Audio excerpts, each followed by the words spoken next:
రోజు మన ఫ్యాక్టరీలో జరిగే ప్రాసెస్ గురించి స్టెప్ బై స్టెప్ గురించి నేను ఎక్స్ప్లెయిన్ చేస్తాను. ఒకసారి చూద్దాం రండి. ఇది వచ్చి పేస్టింగ్ మిషన్, కోల్డ్ ప్రెస్. 50 టన్ వెయిట్ తో హైడ్రాలిక్ పేస్టింగ్ అనేది జరుగుతుంది. మన మోడ్యులర్ వర్క్ ప్రొడక్షన్ కి ఫస్ట్ స్టెప్ వచ్చేసి ఇదే అండి. ఎయిర్ చేయడం వల్ల దీనిపైన ఉన్న డస్ట్ అనేది అంతా రిమూవ్ అవుతుంది. దానివల్ల మనకు షీట్ కి మన లామినేట్ అనేది ప్రాపర్ గా పేస్టింగ్ అవుతుంది. గ్లూ ఒకటే ఇంపార్టెంట్ కాదు, దీని పైన ఉన్న డస్ట్ ఏదైతే క్లియర్ అవుతుందో అప్పుడు మనకు పేస్టింగ్ అనేది ప్రాపర్ గా ఈక్వల్ లెవెల్లో గ్లూ అనేది అప్లై చేస్తుంటాం. ఇది రోలర్ అండి, ఫెవికాల్ అప్లై చేయడానికి ఒక ఇన్స్ట్రుమెంట్ రోలర్. అప్లై చేసుకున్న తర్వాత మనం ఏదైతే లామినేట్ అనుకుంటామో దాన్ని ప్రాపర్ గా 2 సైడ్ హోల్డ్ చేసుకొని సెట్ చేస్తాము.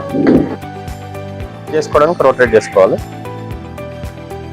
సేమ్ ఏదైతే గ్లూ ఉందో అదో బ్యాక్ సైడ్ కూడా అప్లై చేసుకొని సేమ్ ప్రాసెస్ లామినేట్ అనేది పేస్ట్ చేయాలి. ఒక్కొక్క ఫ్యాక్టరీ వాళ్ళు డిపెండ్స్, వాళ్ళకి నచ్చిన గ్లూ అనేది వాడతారు. మనమైతే మంచి బ్రాండ్ గ్లూ అయితే వాడుతున్నామండి. పెడిలైట్ గ్లూ మనం వాడుతున్నాం. అంటే ప్రాపర్ గా తర్వాత కూడా ఇష్యూ రాకుండా మనం క్వాలిటీ అనేది కూడా చాలా మెయింటైన్ చేస్తున్నాం.